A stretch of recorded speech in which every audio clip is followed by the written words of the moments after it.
Hello. How are you? Everybody here? Is anybody here? Hello.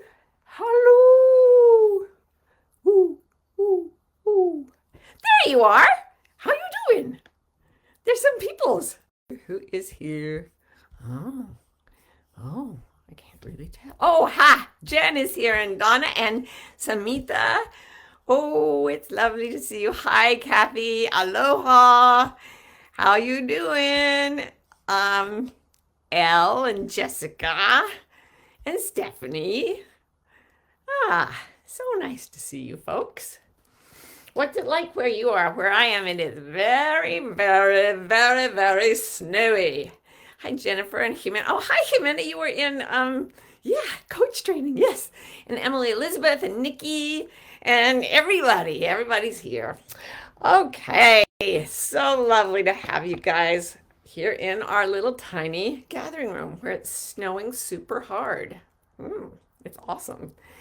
Um, this week, I always want to. Oh, I have to say, this is the gathering room. I'm Martha Beck. Woo!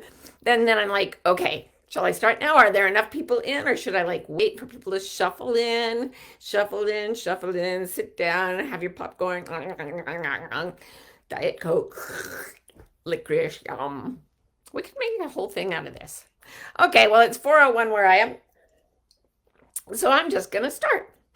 Last week, I got a topic, well, I got a question that I didn't have time to answer. And the question was from Sarah. And the question said as follows: how might you advise staying connected with your vulnerability and still keeping good boundaries with others? Okay, so saw that and I thought a lot of people have asked me that kind of thing. And I think I would like to do the whole gathering room on that. So thank you very much, Sarah. And I got to thinking about how complex this is in the face of social media. Like we've all heard stories about people being bullied on social media, being slandered on social media. We've heard about the teen suicide rate has skyrocketed, and it seems to be connected with the social dynamics on social media that teenagers have always been getting into. I mean, ever since Romeo and Juliet, they were cursing each other and stabbing each other in the street and having sex and keeping it secret and all that. But the internet has made that a whole different thing, and kids they're being overly exposed. Their vulnerabilities are not being protected, and therefore they can get deeply wounded, sometimes lethally wounded, just by information, just by people trading information. But all of us live in this sort of people know everything about us. I mean, people are always, you Google me and you will find things that are not in my experience. I will tell you that for free. And some of it's quite salacious, I guess. I don't know. I try not to go there. But I've sort of, I started out as a writer. Well, I started out as a sociologist, but then my first book went, didn't even make a boom. It just but my second book was a memoir, and it was very personal. You know, it's about pregnancy and my son and all my feelings and spirituality and whatnot. And from the moment you share your story with other people and they receive it graciously, as so many of you have, it's almost like you're in a relationship, an intimate relationship with hundreds of thousands, millions even of people. And it's weird. But we're all, you might put up a blog that goes viral, or you post a picture of yourself that 10,000 people see, and they start to comment on it. And it's like, whoa.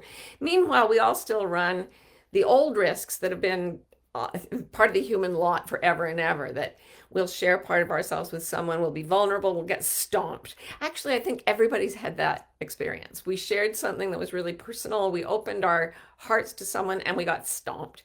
Either we got rejected or betrayed, they went and told someone else, or any number of things people do to mess up each other's lives. So most of you guys, I suspect most of you are highly sensitive people. I know some of you are, you've told me. And for what it's worth, I'm pretty sensitive. But I seem to draw highly sensitive people to myself. And when you're highly sensitive and you open up to someone and you get stomped, or you open up to the world and you get stomped, it could just be somebody catcalling you as you walk along the street. It can be so painful and frightening that you just close up like a sea anemone. You're out there going, ooh, catching food, living fine, looking my best. And then someone hurts you and you're for the rest of your life. And then you open up a little bit. Now, here's the thing. If you were raised in a highly functional family where everyone shared appropriately and your parents sat and listened to the deepest fears in your heart and encouraged you and never betrayed you, you probably went on in your life to make relationships with people similar to that. And so, yeah, you might have gotten your nose bumped and you've had a few bruises. I mean, life is not easy for any of us. But you will probably, if somebody's really radically horrible to you, you won't open up to them, or you will simply avoid them forever. And they can find out what they want about you, but you won't have anything to do with them. That's an absolute boundary. What I often see is people who do one or the other. They're either completely open, completely vulnerable to everyone, or when that doesn't work, and it always gets you hurt one way or another, they close off completely. And I've had a lot of this kind of thing in my own life, in my own sordid past, where I would choose somebody who was fundamentally a little bit duplicitous. I've been writing about integrity versus duplicity, being one person instead of two. I grew up in a very duplicitous environment. For those of you who are Mormon, hi. Just so you know, I once taught sociology of Mormonism at the college level, and I found out through research that of all religions in America, Mormons have the widest split between what they say they believe and what they actually do. So what they believe in their hearts and what they say they believe to the world. So it was a very sort of masked relationship situation. Carl Jung, the great psychologist, talked about the mask that we present to the world versus the persona, which is who we really are. And he correctly wrote that we can have the mask on a lot of the time, but if you wear a mask through your whole life and no one knows the truth about you, the whole truth, you never feel connected. You never experience intimacy. You never experience warmth, love, belonging, which are fundamental to our psychological well-being.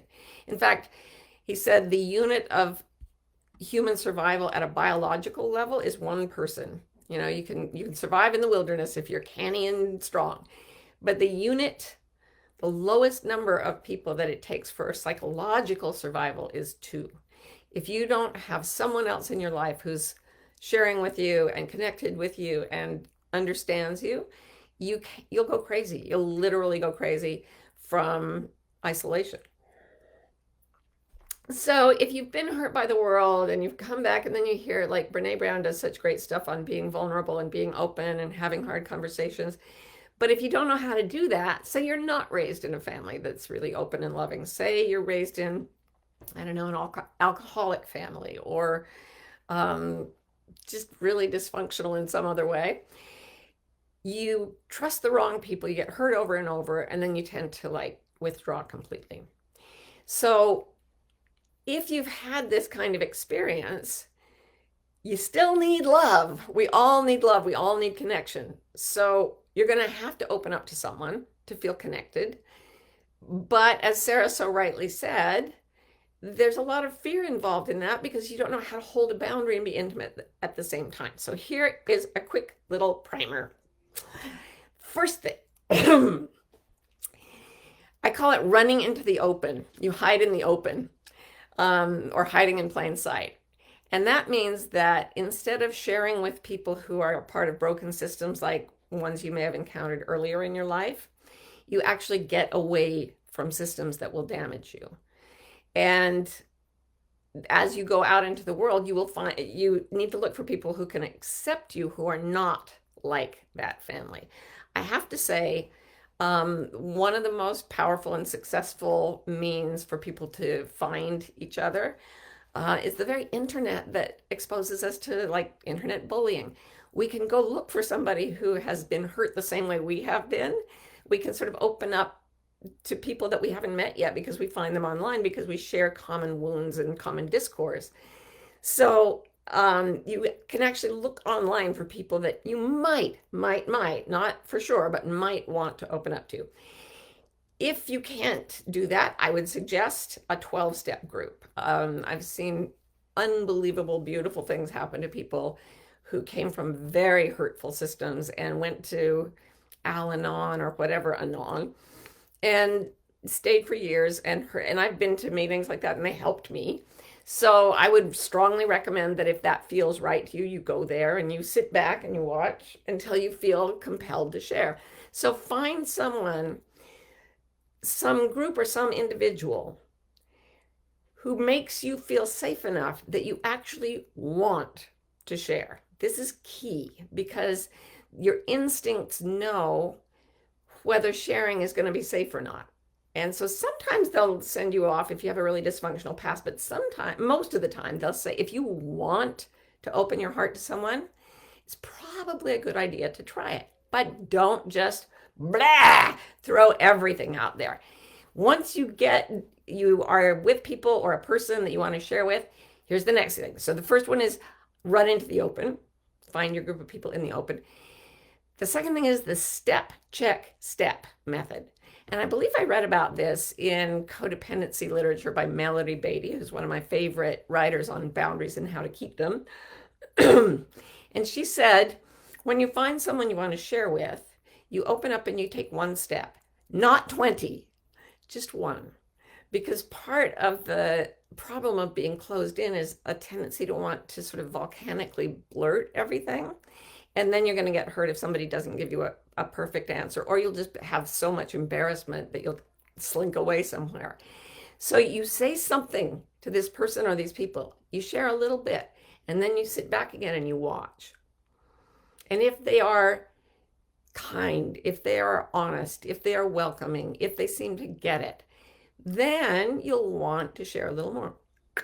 And you share a little tiny bit more, sit back, check. Step, check, step. One step at a time, not 20. Now, as you do this, sometimes you'll so what happens is, I think of it as a bullseye target, right? And this is how they taught my son with Down syndrome to keep strangers away from him. They'd put these kids with disabilities in the center of a big tarp that had a bullseye on it. And it had 10 rings, and it was big. And then they would have the kids stand in the center and they'd have people walk one by one toward the kid. And when the kid felt icky about being too close to the person, they'd say, stop. And some people got stopped on the 10th ring, like way out. Some people made it all the way almost to the bullseye. But the important thing is that the child or the adult got to choose when to say stop.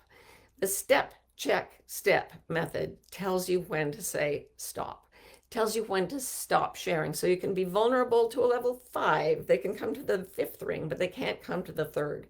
And you'll start to have experiences where you open and their response is like, that doesn't work.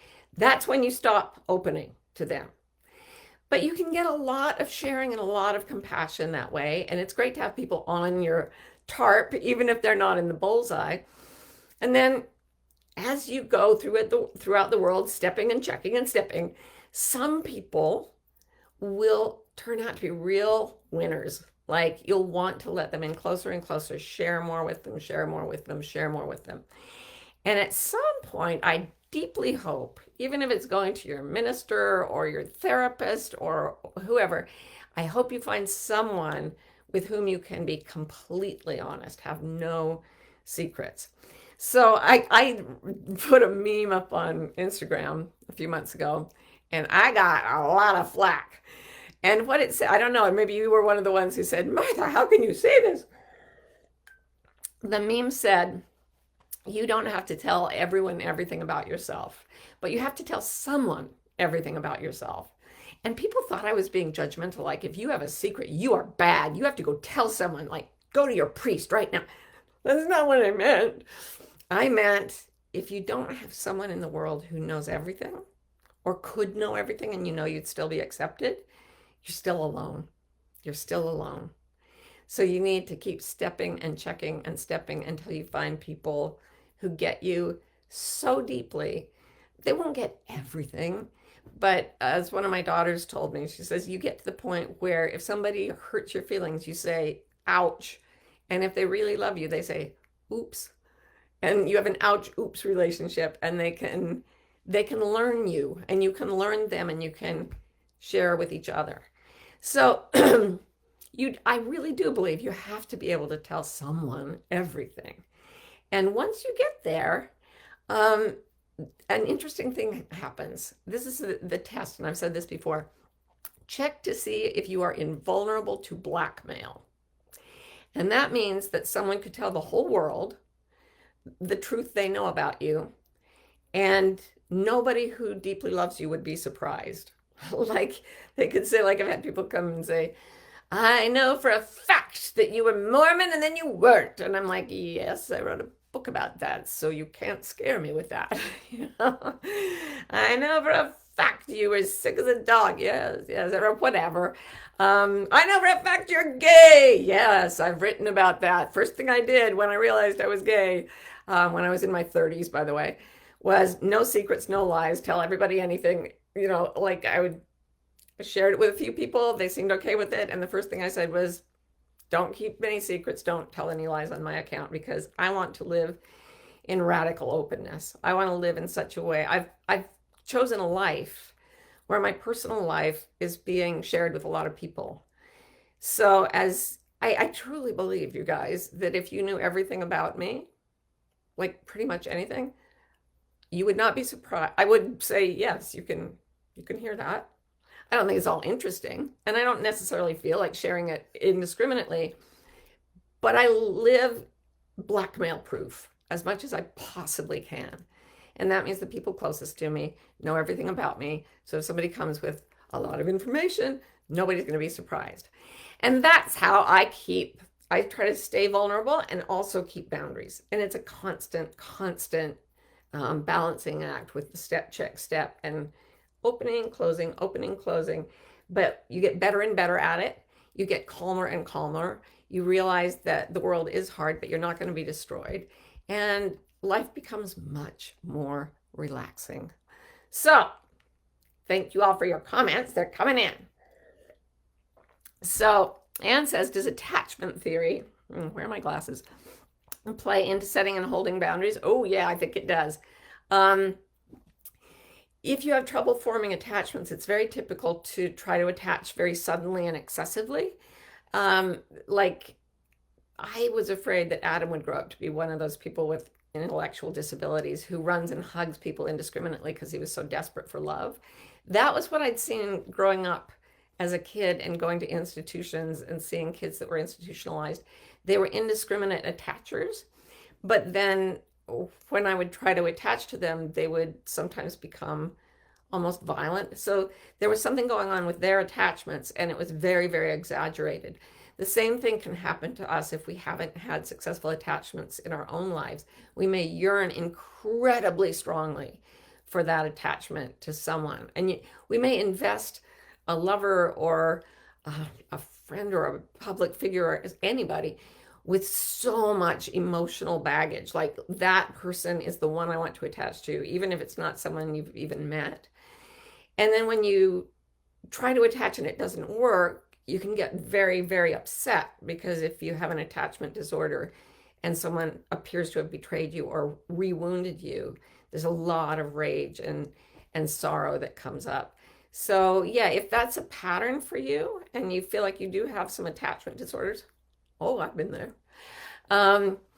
This method is great, and also get a therapist. It's extremely helpful, and I would not be here without that.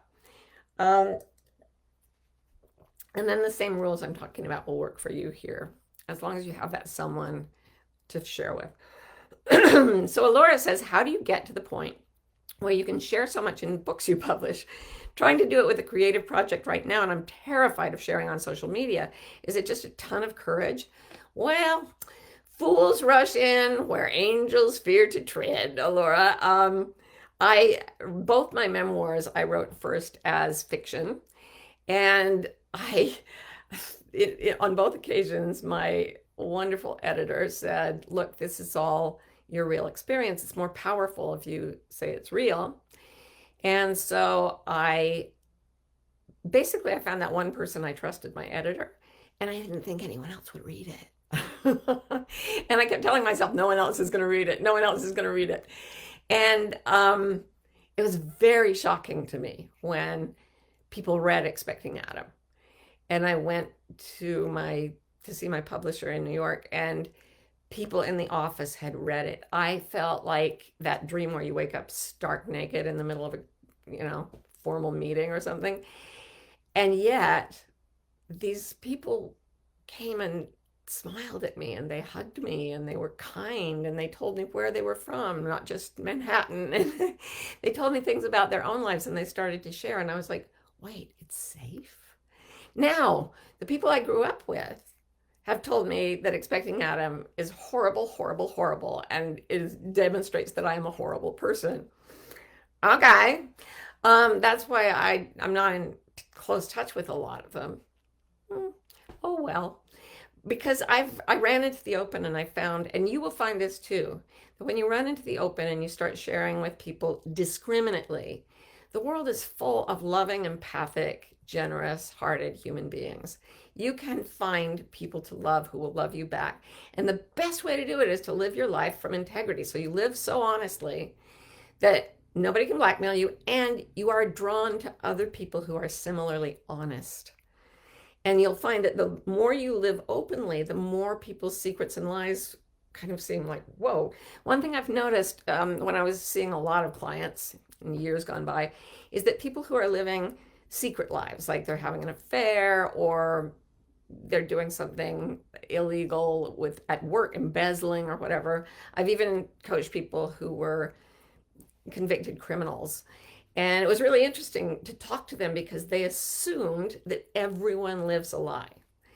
And they couldn't tell the difference between someone who's lying and someone who's being honest. And they had no idea how obvious it was when they lied. And the more and more I tried to be real and open and vulnerable about my own story, the sooner I would step, and then, whoa, the check would be like immediate, like it was totally different energy. And so bit by bit, I found my way into the company of people I absolutely adore. But I did it the hard way by like closing my eyes, telling my whole story, jumping, and letting the chips fall where they may. If you need love enough, I'm telling you it's worth it. And I think we all need love enough. So best of luck, Laura. Just try it, step check step on social media. Put out a little bit and then pull back. Put out a little bit, then pull back. And it will take a ton of courage, and it will be, in the end, the way you find true love and your real community. So Stephen says, I like the step check step idea. Though, as I saw this last year when I was betrayed by a sociopathic narcissist, sometimes people appear trustworthy when they really aren't. How do we let ourselves off the hook for being vulnerable when we later realize we shouldn't? Oh, Stephen, everybody's singing my song this week. Yeah, I've been there. And sociopaths can lie flawlessly. And even after all that time, when I said people didn't realize how obvious it was when they lied, I got taken to the bank by a few psychopaths, or I think they were psychopaths, but they lied absolutely flawlessly. So I read some books on that, and one of them is called The Sociopath Next Door by Martha Stout. I think she's a Harvard psychologist. Anyway, what she writes is, it's impossible for a person with a conscience to imagine being a sociopath, because a sociopath is born without a conscience, the way somebody born blind is born without eyesight. It's like not there at all. And so you can't really read them because they're fundamentally, perhaps even genetically different.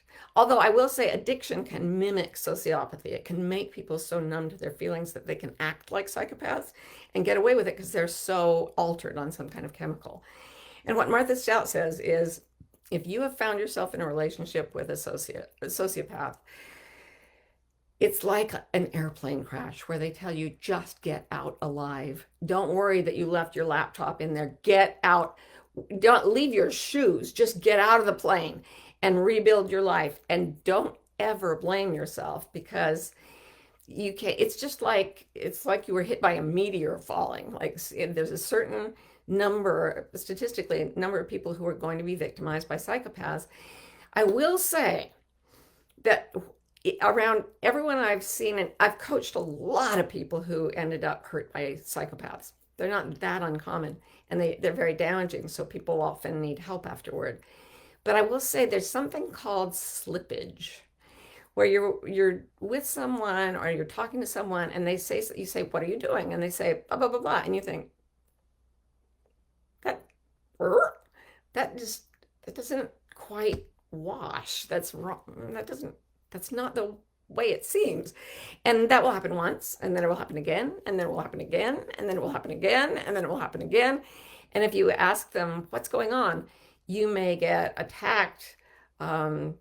They may, fly off the handle, they may disappear. And it's not like an intimate, open exchange. And so that's when shut it down. Shut it down. And Stephen, you and I, after having gone through, I don't know what you went through, but I'm not going to tell you what I went through. This long, boring story. But once you've felt it, you've got sort of a radar image of it. And you can feel the slippage, and to start. Like, you don't just step, check, step, but you step and you check really carefully. And you forgive yourself for getting caught. It's just like you got hit by a meteor. So Donna says, how do you know if your checking is valid or just paranoia over previous hurts? You check, you see if it works out. You say to your beloved, are you lying to me? Tell me, show me show me like the email that you said you wrote. And if they are honest, they'll say, here it is. And you will have data, you'll have actual evidence that will show you, oh, that story checks out. And then, oh, I was being paranoid. Now, sometimes you'll err on the side of believing a psychopath, and you'll get taken quite a ways down a painful road. And then you'll be jolted when it all, blows up in your face. But by and large, the more you try the step, check, step method, the more times you go out there, the more accurate your read on people is going to be.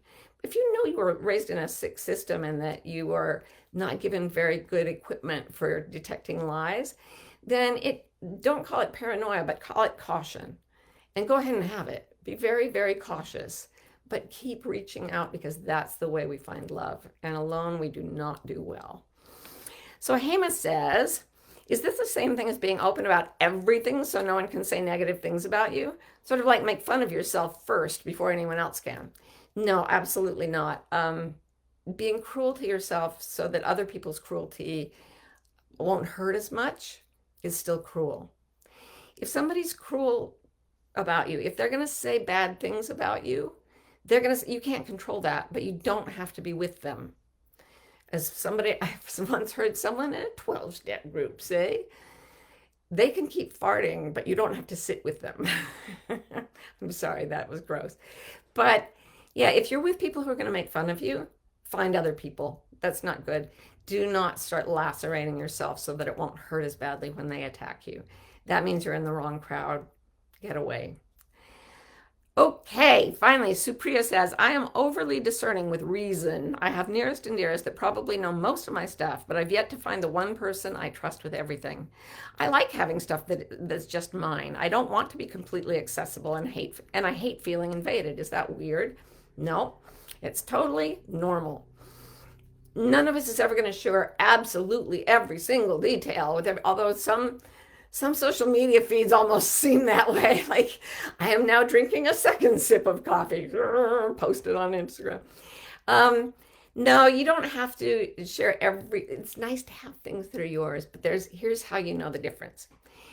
I call it dark secrets and bright secrets. If you have a bright secret, like I found a wonderful book that I've been reading and I haven't told anyone about it. I may never tell anyone about it. Oh, it's called Circe. It's awesome. You should read it. So I just told you. But every night when I go to sleep, I spend some time reading that book, and it puts me to sleep, and I love it. And it's like a little bright secret that I get to listen to my book at the end of the day. I don't really talk to anyone about it. But it's not a dark secret in that if everyone knew the secret, there I just told you, My life isn't damaged in the slightest. If you have a dark secret, if you have to end relationships because they may get too close to your secret, or if you end up spinning lie after lie after lie, what a tangled web we weave when first we practice to deceive. If you find yourself manipulating people and telling more and more lies, hiding more and more things, it's the opposite from the opening. It closes you off. And in the end, you'll be very, very isolated. So keep bright secrets in your heart. They make the whole world better. But if you've got dark secrets, find a therapist, find a group, find someone sympathetic, parole officer, I don't know. Find someone that you can share what's on your heavy on your heart, because we can't help each other through this world if we don't talk to each other, if we don't know each other. So remember that bullseye thing, remember the rules, run into the open, step, check, step, and then radical openness and being blackmail proof. It's just a handy dandy practical way to open up and be vulnerable and still stay safe. And thank you guys for being a group that I show up with and tell everything to, even though it's just out of the kindness of your hearts that you're even here in the first place. I love you guys, and I will see you on the next gathering room a week from this very moment. Mwah, mwah, mwah. Have a wonderful week, you guys. Love you.